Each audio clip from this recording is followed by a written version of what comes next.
Johnny Carson made millions laugh every night for 18 years without breaking character once.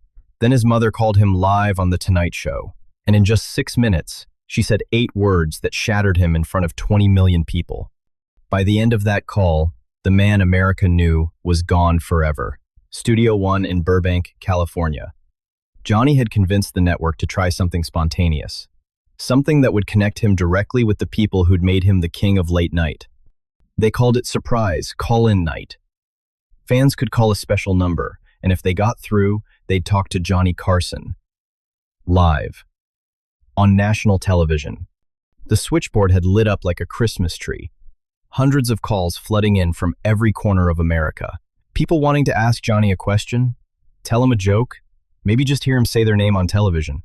Johnny was at his desk, perfectly pressed suit, that confident Carson smile, doing what he did better than anyone. Ed McMahon sat to his left, that loyal presence that had been there for 18 years. Doc Severinsen and the band were ready. The audience was packed, excited. Backstage, executive producer Fred Dordova was screening the calls. First caller, a sweet elderly woman from Miami. Johnny handled it beautifully. Second caller, a man from Detroit with a joke. Third caller, a young girl asking if Johnny could say hello to her dad in the hospital. Johnny's voice went soft and kind. Everything was perfect. Everything was going exactly as planned. Then, Fred's face changed. Something about what he was hearing made him go pale. He pulled the phone away from his ear, stared at it like it might bite him. A production assistant whispered something urgent. Fred shook his head, then nodded, then shook his head again. He almost hung up, almost protected Johnny from what was about to happen. But something stopped him. Some instinct that this mattered. Fred pressed the button that patched the call through to the red phone on Johnny's desk. The phone rang. Sharp. Insistent. Johnny looked at it, looked at Ed with that "here we go" expression, and picked it up. He smiled that famous smile and said into the receiver, "Johnny Carson here, you're live on The Tonight Show." And then he heard it. The one voice in the world he never expected to hear on this show. His smile didn't just fade. It froze. Stopped mid-expression, like someone had pressed pause. Ed saw it happen. The audience saw it happen. Something was terribly wrong, because the woman on the other end said 3 words Johnny never expected. "Hi, honey. It's Mom." Johnny's whole body went still. Every muscle, every breath. He knew that voice. The slight Nebraska accent. But hearing it here, now, on live television, made absolutely no sense. "Mom?" The word came out soft, confused, almost childlike. The audience stirred, uncertain. "Hi, honey. I hope I'm not interrupting anything important." Ruth Carson, 73 years old, calling from Norfolk, Nebraska, calling from the farmhouse where she'd raised Johnny, where he'd learned magic tricks, where he'd practiced his first jokes in front of a mirror, calling from the place Johnny had left behind 40 years ago. Johnny looked at Ed like a man who'd just seen a ghost. This wasn't on the rundown. "Mom, what are you doing? How did you get this number? They announced it on your show last week, honey. Said people could call in, so I called in. Seemed like the thing to do." Her voice was steady, matter of fact, practical Ruth. But there was something underneath it, something that made Johnny's stomach drop. See, Ruth Carson wasn't the kind of mother who showed up unannounced. She came from that generation of Great Plains women who measured love in packed lunches and working 3 jobs to keep food on the table. Women who survived the Depression. She didn't say "I love you" at bedtime.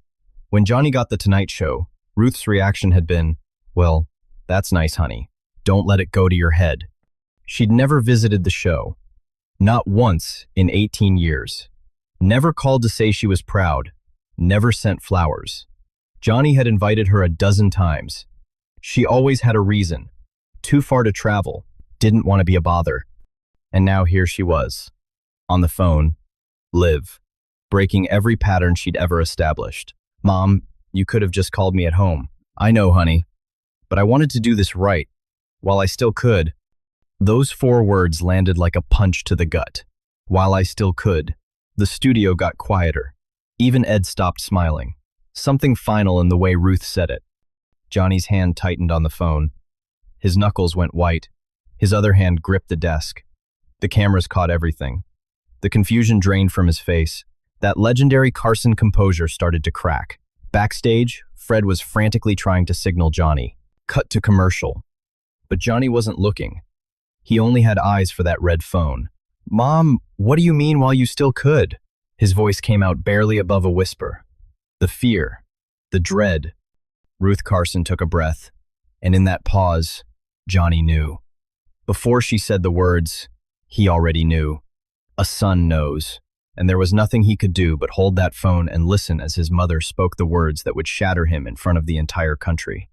There are moments in live television that can never be taken back. Ruth Carson's next 8 words were one of those moments. "I have cancer, sweetheart. They say it's bad." Simple, direct, devastating. That was Ruth. She didn't believe in dancing around hard truths. Pancreatic cancer. They found it 2 months ago. The doctors gave me 6 to 8 weeks. Maybe less. Johnny couldn't speak. His mouth opened, but nothing came out. He just stared at the red phone like it had betrayed him. His face went through a dozen emotions in 3 seconds. Confusion, disbelief, horror. The audience was silent. Completely silent. You could hear people breathing. Someone in the back row started to cry. A woman in the 3rd row pulled her husband close. They understood what they were witnessing. This was real life crashing into primetime television. Ed McMahon's face crumbled. His hand went to his mouth. His eyes filled with tears. 2 months? Johnny finally found his voice. It came out strangled. Broken. "You've known for 2 months? I didn't want to tell you, honey. You've been so busy with the show. You had that special with Bob Hope coming up. I didn't want to distract you from your work. Mom? How could you think? I didn't want to be a burden." Ruth's voice cracked just slightly on that last word, the only hint that beneath her prairie stoicism, she was scared too. "You've worked so hard to get where you are, Johnny. I watched you build this from nothing. I wasn't going to take it away from you by making you worry about me." Johnny's hands were shaking. The whole audience could see it. "You could never be." He couldn't finish the sentence. "Mom, have you started treatment? There has to be something they can do. Honey, it's too far along." Ruth's voice was gentle now. "They made that very clear. It's spread too much. Too fast. Treatment would just make me sicker without changing how this ends. I'd rather spend my last weeks feeling like myself than feeling like a hospital patient." The finality of those words hit Johnny like a physical blow. His mother was not going to survive this. 6 weeks, maybe less. And she'd known for 2 months. For 2 months, she'd carried this alone, watching him on television every night, never saying a word. 20 million Americans were watching this happen in real time. And now they were watching him receive the worst news of his life. No editing, no retakes. The cameras didn't look away. They stayed on Johnny's face, on the tears forming in his eyes, on the moment when 18 years of performance started to shatter. He wasn't performing anymore. The mask was gone. He was just a son who just learned he was losing his mother, and there wasn't enough time to say all the things he should have said years ago. Ruth Carson wasn't finished talking. Ruth Carson had never been good at expressing emotion. She came from a generation that showed love through actions, not words. But with weeks left to live, she found words she'd kept inside for 50 years. "Johnny, I need to tell you something, and I need all these people to hear it too." Johnny was barely holding on. His eyes were red. "Mom, please, we can talk about this later, when you're feeling better." "No, honey, we can't talk about it later." Ruth's voice was firm now. The mother's voice, "That's the whole point. Because later might not come. Because I might not have the strength tomorrow. Because I need to say this while I still can." The audience felt it. This was a reckoning. "I need to tell you that I'm proud of you." Ruth's voice wavered, not just because of the show, not just because you're famous. "I'm proud of the man you became, despite having me as a mother." Johnny's face collapsed. "Mom, don't. No, let me say this." Ruth pushed forward. "I wasn't a warm mother, Johnny.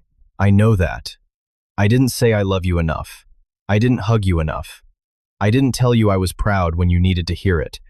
I came from people who showed love by putting food on the table. But you needed more than that. You deserved more than that. You were a good mother.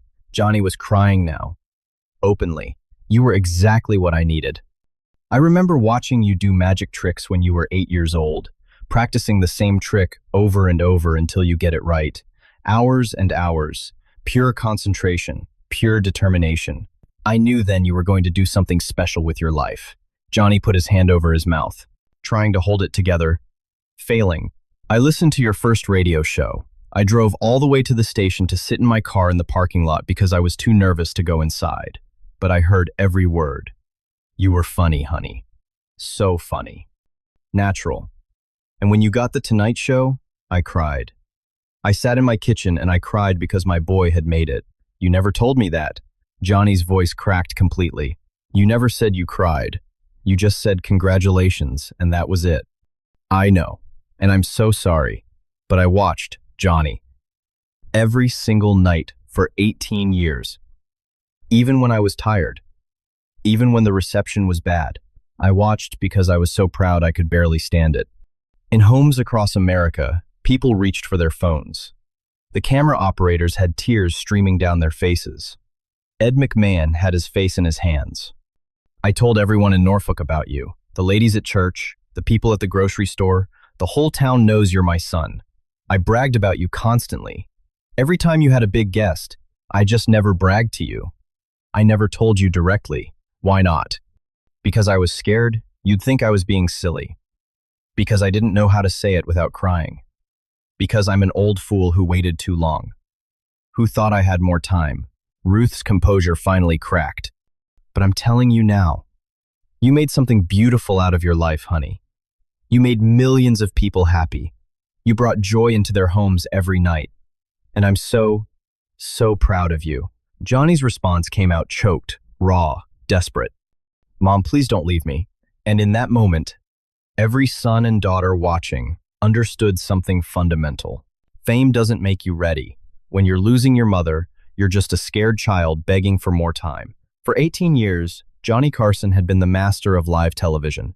Smooth, unshakable, always in control. But on March 15th, 1979, that control shattered like glass. Johnny sobbed into the phone. Not quiet tears, full body-shaking sobs that made it impossible to speak. The kind of crying that comes from somewhere deep. Sweetheart, it's okay. Ruth was trying to comfort him now. I'm ready, honey. I've made my peace with this. I've had a good life. I'm not. Johnny finally choked out words. I'm not ready. There's so much I never said to you. So many visits I should have made. The words started tumbling out. Desperate. Unfiltered. 50 years of guilt and regret and love. I love you. His voice cracked on every syllable. You were a good mother. I'm sorry I didn't visit more. I'm sorry I chose this career over being with you. I'm sorry I let years go by without coming home. I'm sorry I made you proud from a distance. Don't you dare apologize for your success, Johnny Carson. Ruth's voice came back firm. Don't you dare. You had a gift and you used it.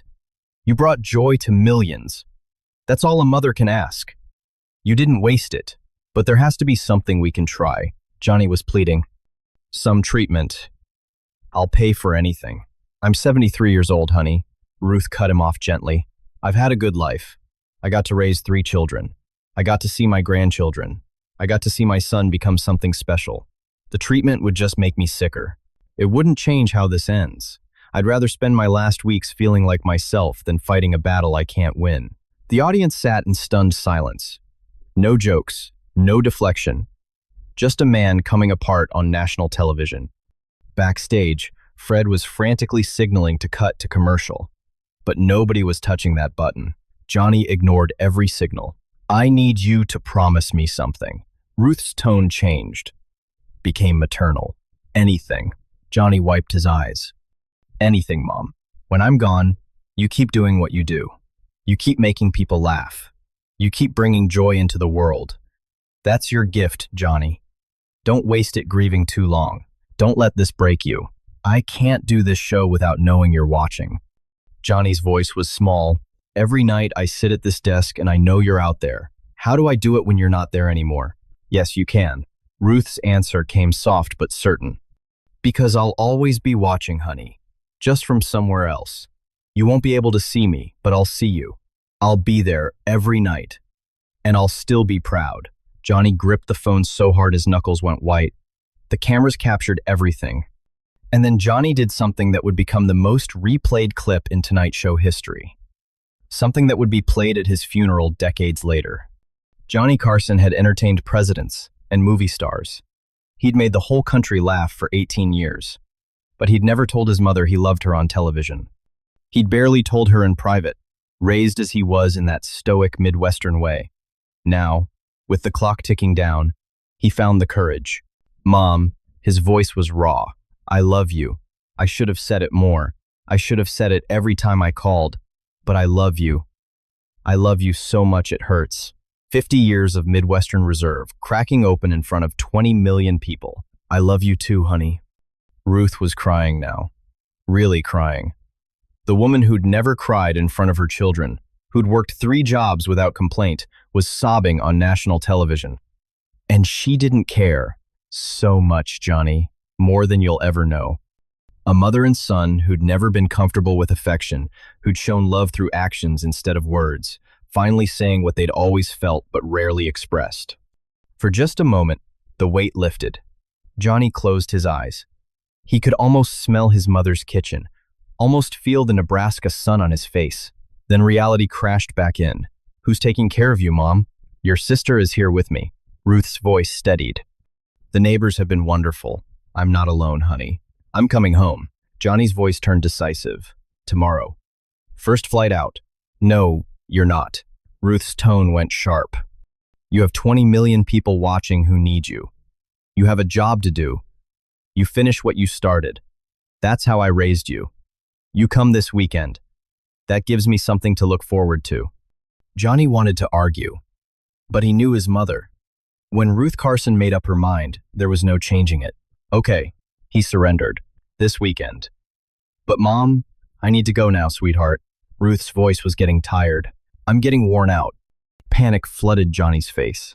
Wait, don't hang up yet, please. I'll call you tomorrow, Ruth promised. First thing in the morning. I promise. You promise? Johnny sounded like a child afraid of the dark. I promise.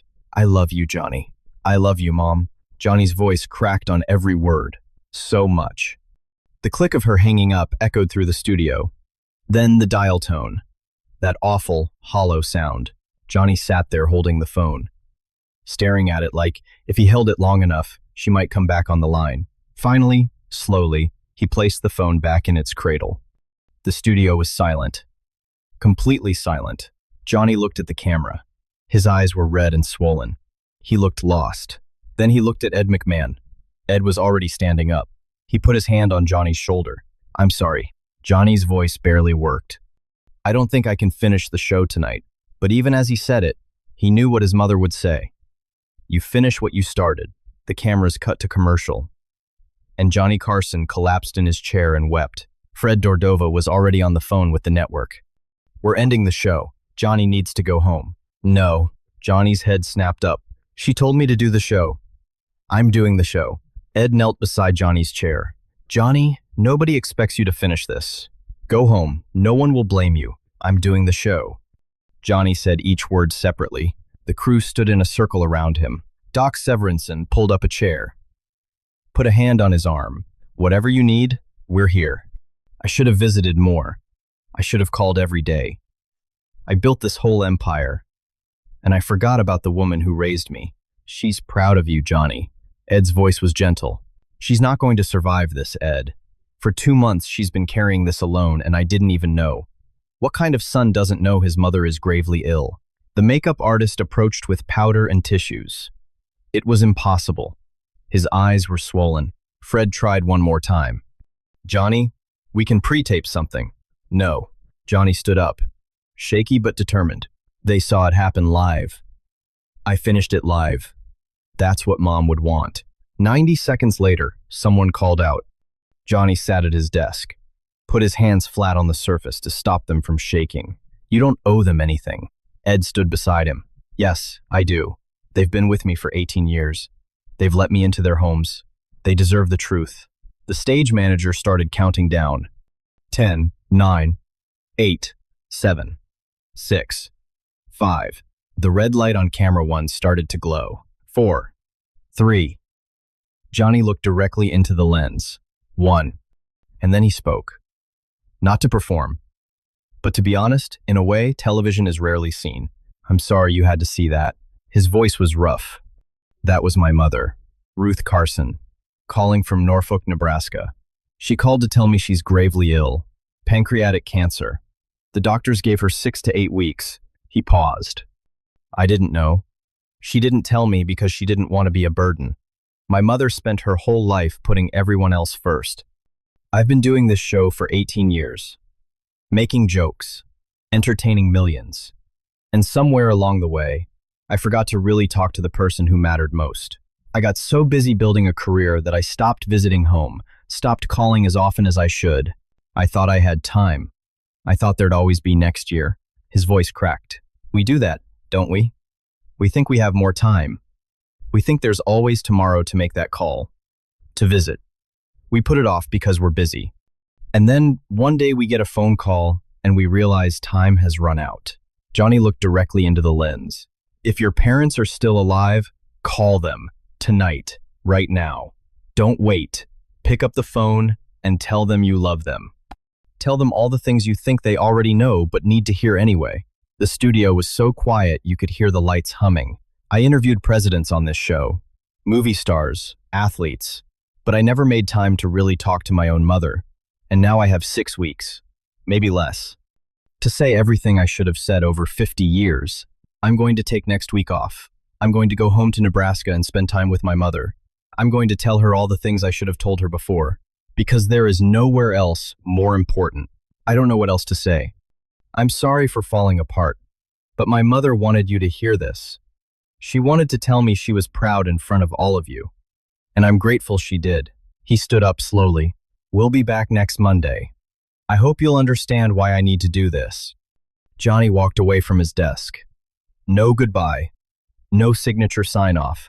Just a man walking off a stage to go be with his mother while he still could. The camera held on the empty desk. Doc Severinsen started playing something slow and mournful. The credits began to roll in silence. 20 million people sat in their living rooms, many of them reaching for phones. If you're sitting there right now thinking about your own mother, your own father, someone you haven't called in too long, hit that subscribe button. Johnny Carson flew to Norfolk, Nebraska the next morning. Ruth Carson lived 43 days after that phone call. Johnny Carson spent 37 of them by her side in Norfolk, Nebraska, the most important 37 days of his life. He arrived the morning of March 16th. The house looked smaller than he remembered. Ruth was in bed but awake. She smiled when she saw him. There's my boy. For the first time in decades, Johnny wasn't performing. He was just John. Just a son sitting beside his mother's bed. They talked. Really talked. About his childhood. About learning magic tricks. About his first girlfriend. His first job. Ruth remembered everything. They talked about his father. About how Ruth had worked 3 jobs. About sacrifices Johnny hadn't understood when he was a boy but understood now. Johnny set up a television in her room. They watched Tonight Show reruns together. Ruth laughed at his jokes. You were really good that night, honey. That bit with the monkey? Perfection. On good days, they sat on the porch. The Nebraska sky stretched out endless above them. Johnny telling her stories from the show. Ruth laughed until tears ran down her cheeks. On bad days, Johnny just held her hand. Let her rest. Let her know he was there. One afternoon, Ruth gave him a box. An old shoebox held together with rubber bands. Open it. Inside were newspaper clippings, magazine articles, every single piece of press about Johnny she'd ever found, articles from his first radio job, his first Tonight Show episode, magazine covers, all carefully cut out, preserved, organized by date. I wasn't good with words, honey, but I was good at being proud of you. Johnny sat on the floor, surrounded by decades of his mother's hidden love, proof that she'd been watching, following every step. He held the yellowed clippings. Some were so old they crumbled at the edges. Proof that while he'd been building his empire, thinking she didn't care, she'd been documenting every step, loving him in the only way she knew how. The final week, Ruth mostly slept. Johnny never left her side. His sister was there, extended family, neighbors, but they all gave Johnny space. April 27th, 1979, 3:17 in the morning. Ruth opened her eyes, looked at Johnny in the chair beside her bed. "Thank you for coming home, honey." Her voice was barely a whisper. Johnny took her hand. "Thank you for calling me, Mom. I love you, Johnny. I love you, Mom. Always. Forever." Ruth smiled. That same smile from when he was a boy. She squeezed his hand, closed her eyes, and then, peacefully, quietly, with her son holding her hand, she slipped away. Johnny sat there holding her hand for a long time after, just the two of them, finally at peace. The room was quiet except for the old clock on the wall. He didn't cry. He'd done all his crying. Instead, he just sat there, holding her hand, saying goodbye in the quiet way she would have wanted. No fuss, just love. Johnny Carson returned to The Tonight Show on May 7th, 1979. But the man who walked onto that stage wasn't the same man who'd left. The audience gave him a standing ovation before he said a single word. Johnny walked to his desk. Finally, he raised his hand. The applause died down. "Thank you." His voice was steady, but different. "Thank you for your letters, your prayers." My mother passed away peacefully on April 27th. I was with her. I was holding her hand. And that's all because she called this show and told me to come home. So thank you for watching that night, because it saved me. It got me home in time. He opened the show, did his monologue, interviewed guests, but something fundamental had changed. The performance was still there, but underneath it was something new, something real. Johnny stopped hiding after Ruth passed. He let people see him. When a joke didn't land, he didn't cover it. He just shrugged. When a guest told a sad story, Johnny didn't deflect. He listened. Johnny started taking more time off, visiting his own children more, being present instead of just successful. He'd leave tapings early to call his kids, stop mid-conversation if someone mentioned their mother, ask when they'd last visited. He set up a scholarship fund, the Ruth Carson Memorial Scholarship, for students from Nebraska going into broadcasting. He never announced it publicly, but every year, 5 kids got full rides because a mother called her son on live television and reminded him what mattered. A photo appeared on Johnny's desk. Small, silver frame, Ruth Carson, young, smiling. It stayed there for the rest of Johnny's career, 13 more years. Before every taping, Johnny would touch the frame. Just a quick touch.